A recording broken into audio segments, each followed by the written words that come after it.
และอีกหนึ่งจังหวัดที่หนักมาตั้งแต่ก่อนหน้านี้เพราะว่าโดนไปหลายลูกและรอบนี้ก็คาดว่าจะโดนด้วยเนี่ยก็คือนครราชสีมาหรือว่าโคราชเนี่ยค่ะคุณผู้ชมทางผู้ว่าราชการนครราชสีมาผู้ว่าวิเชียรจันทรโนไทยระบุนะคะว่าจะต้องมีการระบายน้ำจากเขื่อนลำตะคองและเขื่อนลำพระเพิงออกค่ะเพื่อที่จะต้องพร่องน้ำเอาไว้สำหรับรองรับพายุโมลาเบ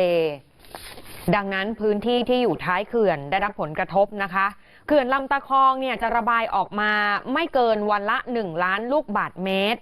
ขณะที่เขื่อนลำพระเพิงเนี่ยตอนนี้ปริมาณน้ำระดับกักเก็บเนี่ยถ้าคิดเป็นเปอร์เซ็นต์คือเกิน100%นะคะอยู่ที่101%เขื่อนลำพระเพิงก็ต้องมีการระบายน้ำลงคลองธรรมชาติเช่นเดียวกันเนี่ยค่ะถ้าคุณผู้ชมจะดูจากภาพกราฟิกนะคะ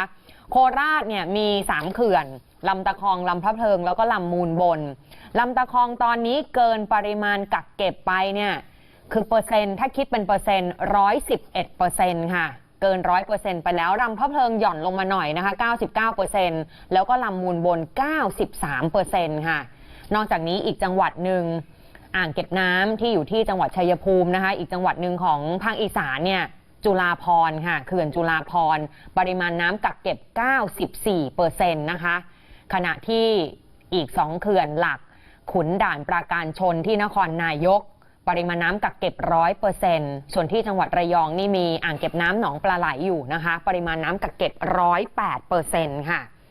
นี่ค่ะดังนั้นเดี๋ยวโมลาเบเข้ามาเนี่ยที่โคราชก็จะต้องมีการพร่องน้ำเอาไว้สำหรับเตรียมรองรับด้วยเมื่อวานนี้ที่โคราชเนี่ยค่ะมีภาพลำน้ำมูลท่วมถนนชาวบ้านโนนสูงซึ่งก่อนหน้านี้ก็โดนน้ำท่วมเนี่ยค่ะ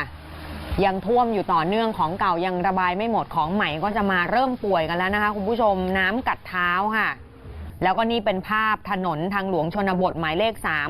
3036พิมายจักราชช่วงบริเวณบ้านหนองจอกตำบลหนองพลวงอำเภอจักราชถนนซุดตัวน้ำขึ้นมาท่วมพื้นผิวการจราจรอย่างที่คุณผู้ชมเห็นเนี่ยค่ะนี่ผู้ว่าโคราชบอกว่าเดี๋ยวโมลาเบเข้า14อำเภอเลยนะคะที่ต้องเตือนกันสีคิ้วสูงเนินขามทะเลสอเมืองโคราชโนนไทยโนนสูงปักธงชัยโชคชัยเฉลิมพระเกียรติจักราชพิมายชุมพวง